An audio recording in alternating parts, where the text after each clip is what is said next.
बसित दरवाजे को धीरे से खोलकर अंदर कदम भी रख ही रहा था कि उसकी आंखें नींद की कमी से लाल हो रही थीं।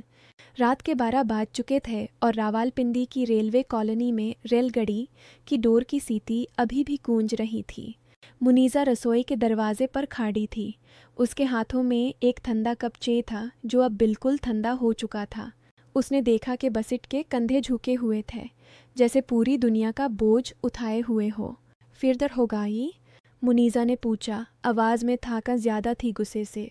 बसित ने सिर्फ सार हिला दिया और जूते उतारते हुए बोला, माँ के घर से आ रहा हूँ। उनका गैस बिल अभी तक नहीं भरा था। उसने बात को आगे नहीं बढ़ाया। मुनीज़ा ने भी कुछ नहीं कहा। यह उनकी रोज़ की कहानी थी। बसित दोनों घरों के बीच फैला हुआ था।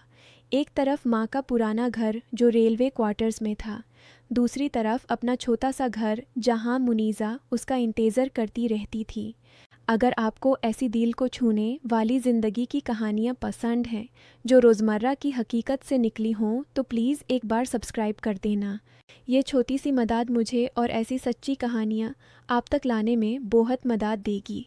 शुक्रिया। बसित ने अपनी कमीज़ उतारी और बेड पर लेट गया। उसके चेहरे पर लाइंस निकाल आई थीं जो पहले नहीं थीं।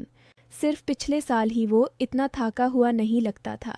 मुनीज़ा ने चाय का कप साइड टेबल पर रख दिया और उसके पास बैठ गई। उसने उसके सर पर हाथ फेरना चाहा, लेकिन बसित ने आंखें बैंड कर ली थीं। बसित, तुम कब तक ऐसे चलते रहोगे? माँ के घर रोज़ जाते हो, उनके लिए पैसे देते हो, फिर यहाँ भी सब कुछ संभलते हो। हमारा खुद का घर है, हमारे अपने मसले हैं। बसित ने आंखें खोलकर उसकी तरफ देखा। उसकी आंखों में एक अजीब सी खालीपन था। मुनीज़ा माँ अकेली हैं। अब्बू के बाद से उनका कोई नहीं। मैं उनका बेटा हूँ ना, और यहाँ तुम भी हो।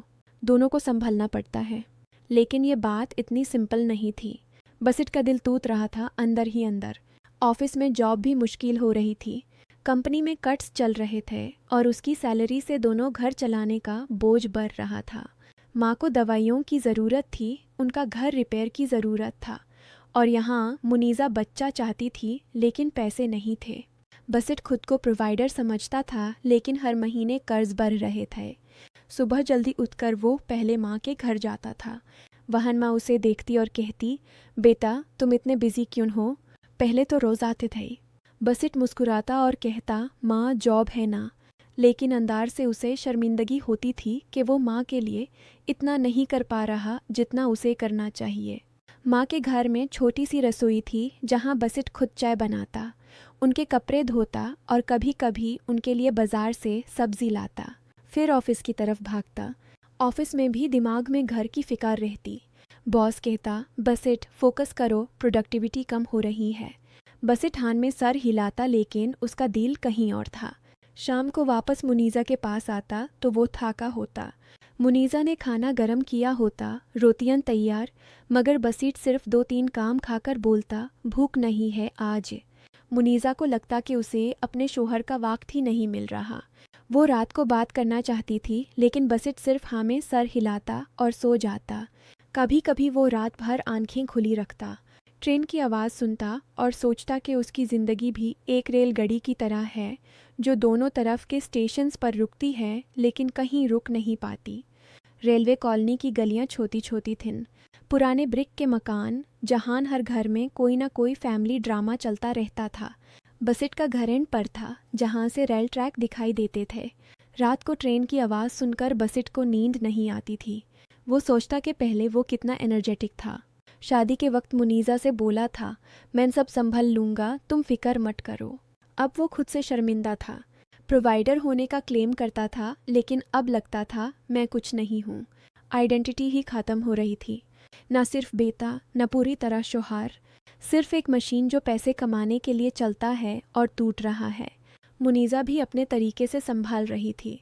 सुबह उठकर वो घर साफ करती, कपड़े धोती, खाना बनाती। कभी कभी अपनी अम्मी को फ़ोन करती और रोते हुए कहती, अम्मी बसित इतना बिजी है कि मुझे वक्त ही नहीं देता। लेकिन वो जानती थी कि बासित की माँ भी अकेली है। कभी कभी वो सोचती कि काश बसित दोनों के बीच बैलेंस रख सके, लेकिन वो बैलेंस नहीं था। बसित इतना फैला हुआ था कि दोनों तरफ से दूर होता जा रहा था। एक दिन ऑफिस से आने के बाद बसित ने मुनीज़ा से कहा, आज माँ के घर में छत की रिपेयर करवानी है, पैसे चाहिए। मुनीज़ा ने पुरसे से निकाले और दे दिए, लेकिन उसके दिल में डांट था। बसित, हमारे फ्रिज में भी खाना ख़त्म होने वाला है, तुम सिर्फ माँ को ही क्यों देखते हो? बसित ने कुछ नहीं कहा, उसने सिर्फ आंखें झुका ली। उस रात वो बेड पर लेट कर सोचता रहा कि मैं क्या मर्द हूँ जो न अपनी बीवी को खुश रख पा रहा हूँ न माँ को। शेम उसे खा रही थी। वो प्रोवाइडर नहीं, सिर्फ एक बोझ था। दिन गुजारते गए। बसित की नींद अब बिल्कुल नहीं आ रही थी। वो रात को उठकर बालकनी में बैठता और सिगरेट पीता।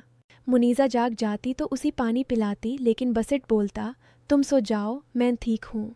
लेकिन वो ठीक नहीं था। उसके पास कर्ज के चक्कर चल रहे थे। ऑफिस की सैलरी से कुछ नहीं बचता था। कभी दोस्त से उधार लेता, कभी छोटे महाजन से, सब छुपा कर रखता था। मुनीज़ा को लगता कि बसित उससे दूर होता जा रहा है। उनके बीच बातें कम हो गई थीं, सिर्फ रोज़ की रूटीन। एक हफ्ते बाद मुनीज़ा बाजार गई थी। वहाँ पुराने पड़ोसी अंकल रफ़ीक से मुलाकात हो गई। अंकल रफ़ीक रेलवे में रिटायर हुए थे और कॉलोनी के हर घर की खबर रखते थे। उन्होंने मुनीज़ा को देखा और रुक गए। बेटी मुनीज़ा, कैसा है सब? बसित ठीक है ना? मुनीज़ा ने मुस्कुराते हुए कहा, जी अंकल, ठीक है, बस बिज़ी रहता है। अंकल ने थोड़ा रुक कर देखा और धीरे से बोला, बेटी, मैंने सुना है कि बसित महीनों से कर्जों में डूबा हुआ है। रात भर नींद नहीं आती उसे। बैंक से भी बात हुई थी उसकी। वो दोनों तरफ से बोझ उठा रहा है, लेकिन खुद टूट रहा है। तुमसे क्यों नहीं कहता? शर्म आती होगी शायद। मैंने कल रात उसे स्टेशन के पास देखा था, अकेला बैठा सोच रहा था। मुनीज़ा के पाँव ताले ज़मीन खिसक गई। वो घर आई तो उसके हाथ कांप रहे थे। बसित अभी तक घर नहीं आया था। उसने सोचा कि बसित इतना सब कुछ छुपा रहा था। वो प्रोवाइडर बनने की कोशिश में खुद को खो रहा था। उसने रसोई में खाना बनाया और इंतज़ार किया। जब बसित घर आया तो मुनीज़ा ने उसे चाय दी और बैठने को कहा। बसित, तुम मुझसे कुछ छुपा रहे हो क्या? बसित ने उसकी तरफ देखा। उसकी आंखों में दर्द था। क्या मतलब? अंकल रफ़ीक ने बताया, कर्ज, नींद की कमी। तुम क्यों नहीं कहते मुझसे? बसित का चेहरा सेफ पार गया। वो खामोश हो गया। फिर धीरे से बोला, मुनीज़ा, मैं क्या कहता? मैं एक शोहर भी नहीं बन पा रहा और बेटा भी नहीं। माँ को पैसे चाहिए, उनका घर देखना पड़ता है। यहाँ तुम चाहती हो कि हम अपना फ्यूचर बनाएं। मैं दोनों में फंसा हुआ हूँ। हर रात सोचता हूँ कि कल क्या होगा। आइडेंटिटी ही ख़त्म हो रही है मेरी। मैं सिर्फ पैसे कमाने वाला मशीन बन गया हूँ।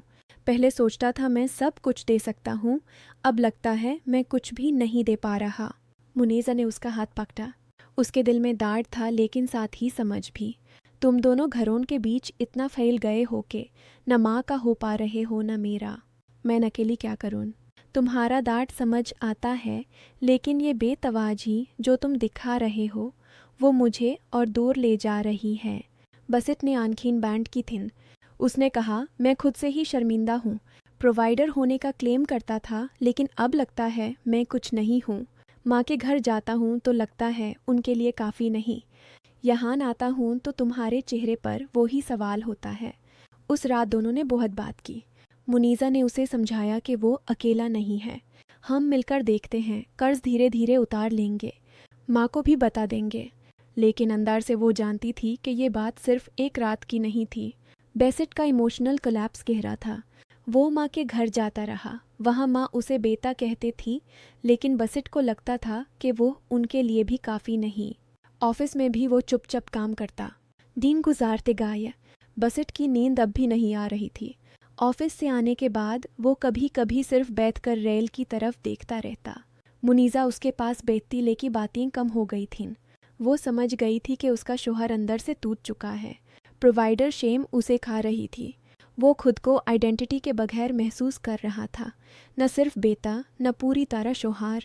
एक हफ्ते बाद माँ ने फ़ोन किया, बेटा, घर का छत लीक कर रहा है, पैसे भेज दो। बसित ने हाँ कहा, लेकिन फ़ोन रख कर उसकी आंखों से आंसू निकाल आए। मुनीज़ा ने देखा, लेकिन कुछ नहीं बोला।